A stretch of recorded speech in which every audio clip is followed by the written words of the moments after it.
بسم اللہ الرحمن الرحیم۔ آج ہم انشاءاللہ غسل سے متعلق کچھ احکام پڑھیں گے، چونکہ ہمارے ابھی طہارت کا ہی باب چل رہا ہے۔ غسل کب فرض ہوتا ہے اور غسل کا طریقہ کیا ہے؟ رسول اللہ صلی اللہ علیہ وسلم نے فرمایا ان اللہ لا یستحی من الحق، اللہ تعالی حق بات کو بیان کرنے سے حیا نہیں کرتے۔ تو غسل کے جو مسائل ہیں ان میں بھی بعض دفعہ کچھ ایسی باتیں آتی ہیں جو بظاہر حیا کے خلاف ہیں، لیکن علم کی ایک بات ہے، سیکھنے اور سکھانے میں حیا اگر کریں گے تو پھر ظاہر ہے ساری زندگی جاہل ہی رہے گا انسان۔ اور غسل کے مسائل سیکھنا اس لیے ضروری ہے کہ غسل جب فرض ہوتا ہے تو جب تک مکمل غسل نہ ہو آپ کی نماز ادا نہیں ہوتی۔ رسول اللہ صلی اللہ علیہ وسلم نے فرمایا الماء من الماء، حدیث ہے کہ غسل فرض ہوتا ہے خواہش نفس کے ساتھ جسم سے منی خارج ہونے سے۔ مرد پہ غسل کب فرض ہوگا؟ جب اس کے جسم سے شہوت کے ساتھ منی خارج ہو۔ منی بالکل سفید رنگ کی چیز ہے، ایک ہوتی ہے مزی۔ شہوت پیدا ہونے سے اگر کسی کے مرد یا عورت کے صرف رطوبت خارج ہونا شروع ہو گئی اس سے غسل فرض نہیں ہوتا۔ جب تک مکمل شہوت پوری نہیں ہو جاتی اور مادہ منویہ خارج نہیں ہو جاتا، چاہے احتلام کی صورت میں ہو یا کسی بھی طرح سے ہو۔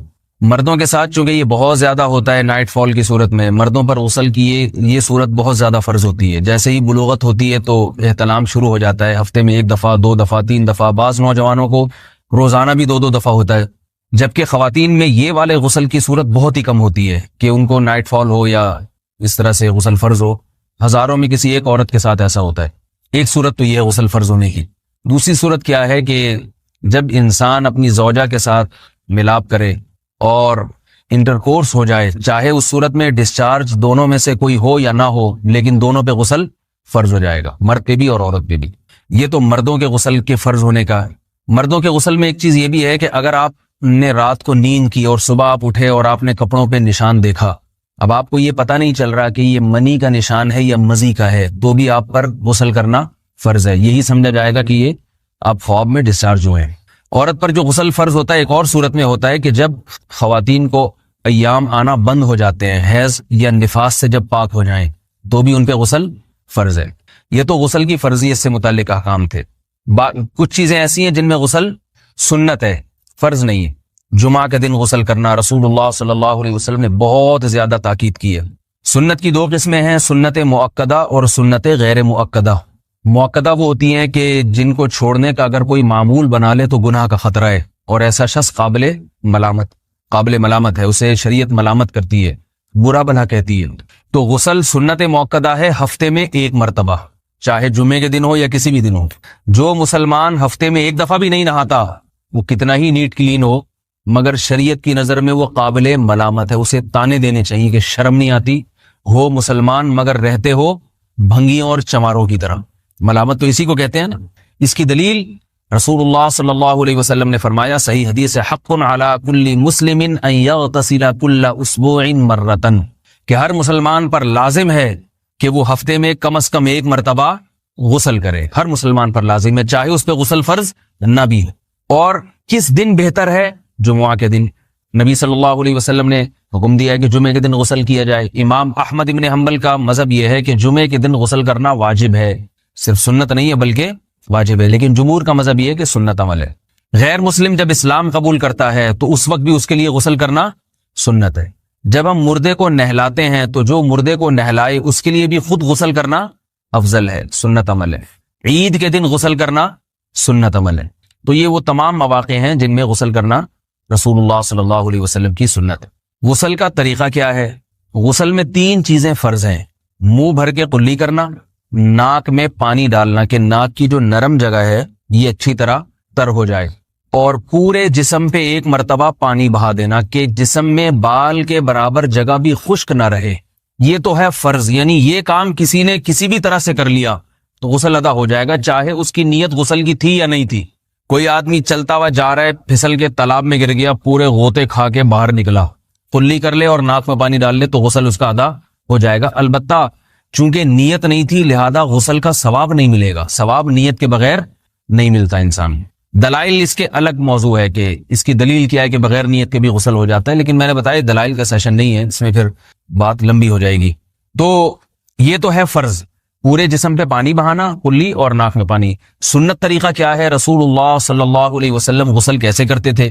سنت طریقہ جس پہ جو اختیار کرنا چاہیے، وہ طریقہ یہ ہے کہ جب آپ غسل کے لیے بیٹھیں تو سب سے پہلے وہ جگہ دھوئیں جہاں نجاست اور ناپاکی لگی ہوئی ہے. نائٹ فال ہوا, کسی کو احتلام ہوا, تو جہاں جہاں گندگی لگی ہے پہلے اس جگہ کو دھوئیں. استنجا کریں, شرمگاہ کو دھوئیں اچھی طرح. سمجھ رہے ہیں بات کو؟ اس کے بعد ہاتھ دھوئیں اور مکمل وضو کریں جیسے ہم عام حالات میں وضو کرتے ہیں. مکمل وضو کرنے کے بعد دائیں کندھے پہ پانی ڈالا, لیفٹ سائڈ پہ پانی ڈالا. پہلے زمانے میں تو چلو سے غسل ہوتا تھا, ہاتھ دھو لیے تو اب چلو سے پانی لے کے یہاں ڈالا جا رہا ہے, چلو سے پانی لے کے یہاں ڈالا جا رہا ہے, پورے جسم پہ ملا جا رہا ہے, اور چلو سے پانی لے کے 3 دفعہ سر پہ ڈالا جا رہا ہے. تو آج کل چلو الو تو ہے نہیں, شاور کے نیچے جا کے کھڑے ہو جاتے ہیں. تو اس میں یہ کہ شاور کھولے اس میں کھڑے ہو جائیں, سارے چلو اس میں خود بخود ہی ہو جائیں گے, پورے جسم پہ پانی بہہ جائے گا. نبی صلی اللہ علیہ وسلم کے دور میں یہ جدید چیزیں نہیں تھیں, شیمپو اور صابن. تو آپ صلی اللہ علیہ وسلم بیری کے پتوں سے غسل کی ترغیب دیا کرتے تھے. بیری کے پتوں کو اگر پانی میں پکایا جائے تو پانی میں میل کچیل صاف کرنے کی صلاحیت بہت بڑھ جاتی ہے. ہمارے زمانے میں اس تکلف کی ضرورت نہیں ہے, صابن ملتے ہیں اس سے نہایا کریں. بہرحال کہنے کا مقصد یہ آپ لوگوں سے, تو یہ سنت طریقے سے غسل ہو جائے گا آپ کا. سمجھ رہے ہیں بات کو؟ سب سے پہلے استنجا کیا, اس کے بعد وضو کر لیا, اس کے بعد غسل کر لیا. اگر کسی نے غسل میں وضو نہیں کیا اور ویسے ہی پورے جسم پہ پانی بہا دیا تو بھی اس کا وضو خود بخود ہو جائے گا. اس غسل سے وہ نماز پڑھ سکتا ہے, کیونکہ بعض لوگ غسل کرنے کے بعد دوبارہ وضو کر رہے ہوتے ہیں. اس کی ضرورت نہیں ہے, کیونکہ جب غسل کرتے ہیں تو وضو والے اعضاء تو خود بخود اس میں دھل جاتے ہیں. یہ ہے غسل کا طریقہ. وضو کیسے ٹوٹتا ہے؟ جن چیزوں سے غسل فرض ہوتا ہے ان چیزوں سے وضو تو بہرحال ٹوٹتا ہی ہے. اس کے علاوہ بھی وضو ٹوٹتا ہے. اس سے پچھلے لیکچر میں نے کچھ تفصیل بتائی تھی کہ نجاست جسم سے کہیں سے بھی خارج ہو جائے یا نجاست نکل کے بہہ پڑے. اگر قضاء حاجت کی جگہوں سے نجاست خارج ہوئی ہے تو نظر بھی آ جائے وضو ٹوٹ جائے گا, اور قضاء حاجت کے علاوہ جگہوں سے اگر نجاست خارج ہوئی ہے, خون وغیرہ ہے جیسے, تو جب تک نکل کے بہے گا نہیں تو اس وقت تک وضو نہیں ٹوٹے گا. سمجھ رہے ہیں بات کو؟ وضو کا طریقہ کیا ہے؟ سب سے پہلے دونوں ہاتھوں کو دھویا جائے, 3 دفعہ کلی کی جائے, مسواک کی جائے, 3 دفعہ ناک میں پانی ڈالا جائے, پھر پورے چہرے کو پیشانی, یہ جو ہے جہاں سے پیشانی ہماری شروع ہو رہی ہے اور تھوڑی کے نیچے تھوڑی جہاں ختم ہو رہی ہے, اور ایک کان کی لو سے دوسرے کان کی لو تک 4 اعضاء ہیں وضو میں دھونا فرض ہیں. 1 چہرہ, نمبر 2 بازو, نمبر 3 سر کا مسا, چوتھا ہی سر, اور نمبر 4 پاؤں کو دھونا. اس کی دلیل قرآن مجید کی مشہور آیت ہے فَاغْسِلُوا وُجُوهَكُمْ وَأَيْدِيَكُمْ إِلَى الْمَرَافِقِ. اللہ فرماتے ہیں ایمان والو, جب نماز کا ارادہ ہو تو اپنے چہروں کو اور اپنے ہاتھوں کو دھو, سر کا مسا کرو اور پاؤں کو ٹخنوں سمیت دھو. دھونے کا حکم ہے قرآن مجید میں. البتہ سر کے بارے میں یہ نہیں آئے پورے سر کا مسا کرو, بلکہ آ رہا ہے وَامْسَحُوا بِرُؤُوسِكُمْ. با کا لفظ ہے, با آتی ہے تبعیض کے لیے کہ سر کے بعض حصے کا مسا. اب بعض حصے کا قرآن حدیث میں کہیں تذکرہ نہیں ہے, تو اس میں فقہاء کرام کے اجتہادات ہیں. امام شافعی فرماتے ہیں تھوڑا سا بھی ٹچ کر لیا سر کو ہو جائے گا. امام ابو حنیفہ فرماتے ہیں نہیں, کم از کم 1/4 کا ہونا ضروری ہے. سب کے اپنے اپنے دلائل ہیں, ان دلائل میں نہیں جاتا.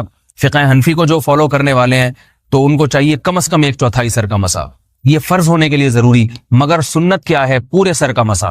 نبی صلی اللہ علیہ وسلم دونوں ہاتھوں کو بھگو کے پورے سر کا مسا کرتے تھے ایسے.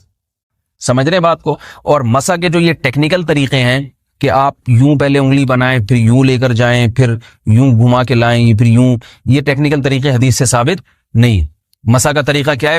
بھیگا ہوا ہاتھ لے کے ایسے پورے سر کو ہو گیا. پھر حدیث میں یہ بھی ہے کہ یوں لے جاؤ اور یہ بھی ہے کہ 2 واپس بھی لے کر آؤ, دونوں طرح سے ثابت. تو ایسے بھی کر سکتے ہیں کہ یوں لے جائیں, اور ایسے بھی کر سکتے ہیں لے کے جائیں اور پھر واپس بھی لے آئیں, دونوں طریقے جائز ہیں. لیکن کم از کم سنت اتنی ہے کہ پورے سر کا مسا ہونا چاہیے. بعض لوگوں کو شو مارنے کا شوق ہوتا ہے, اگر وہ واپس لائیں تو بال ان کے خراب ہو جاتے ہیں, کہتے ہیں یار یہ پھر مسئلہ خراب ہو جائے گا. تو پھر ایسے لوگ صرف یوں ہی لے جائیں کافی ہے. افضل تو یہ کہ یوں بھی لے جائیں, یوں بھی لے جائیں, دونوں طرح سے صحیح ہے. بہرحال دونوں حدیث سے ثابت ہیں. سمجھ رہے بات کو؟ اور یہاں ایک اہم مسئلہ بتا دوں, قرآن مجید نے پاؤں کو دھونے کا حکم دیا ہے, پاؤں پہ مسا کرنے کا حکم نہیں دیا. اور حدیث میں خفین پر مسا کرنے کا حکم ہے. تو قرآن اور حدیث کو فقہا نے جمع کیا ہے. لہذا وہ موزے جن میں آسانی سے پاؤں دھوئے جا سکتے ہیں ان میں چاروں ائمہ کے نزدیک پاؤں پہ مسا کرنا جائز نہیں. سعودی عرب میں جو بعض سلفی حضرات اور یہاں ہمارے ہاں بھی اہل حدیث حضرات نے عام موزوں پر بھی جو مسا کی ایک روایت ڈال دی ہے, اسلاف میں, تابعین, تبع تابعین میں اور چاروں ائمہ کے مذاہب میں اس کا ثبوت نہیں ملتا. اگر اسلاف میں کوئی قائل بھی ہے تو ایک شاذ قول, اکا دکا قول ملتا ہے, ورنہ یہ ائمہ اربعہ کے مذہب کے خلاف ہے. اور جو احادیث جو نقل ہوتی ہیں صحیح سند کے ساتھ ان کے بھی خلاف اور قرآن کی آیت کے بھی خلاف ہے.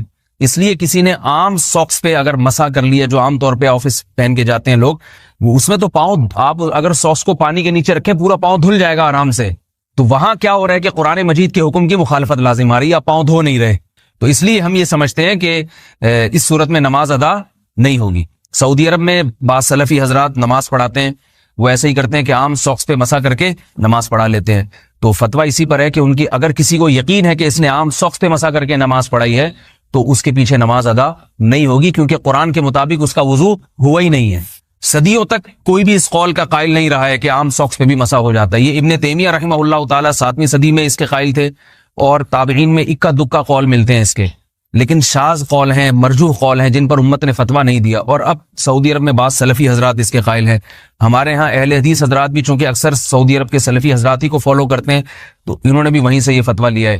لیکن ائمہ اربعہ کے مذہب میں اور دلائل کے لحاظ سے دیکھا جائے تو یہ مذہب کمزور ہے. قرآن نے پاؤں کو دھونے کا حکم دیا، آپ دھوئیں گے پاؤں جب تک دھونا ممکن ہے. چمڑے کے موزے ہیں ان کو دھونا ممکن نہیں ہے اتارے بغیر، لہذا ان موزوں کے اوپر مسا ہو جائے گا. تو اس سے قرآن پر بھی عمل ہو جائے گا اور حدیث پر بھی عمل ہو جائے گا. اس لیے ائمہ اربعہ نے جو قرآن و حدیث کو سمجھ کے جو فیصلہ کیا ہے اس پہ چلنا ہمارے لیے زیادہ مفید ہے بنسبت آج کل کے جو علماء ہیں ان کی اپنی ذاتی آراء پر. اس لیے یہ بھی ایک وضو سے متعلق اہم مسئلہ تھا. سمجھ رہے ہیں؟ باقی تو ماشاءاللہ وضو کرنا سب کو آتا ہی ہے.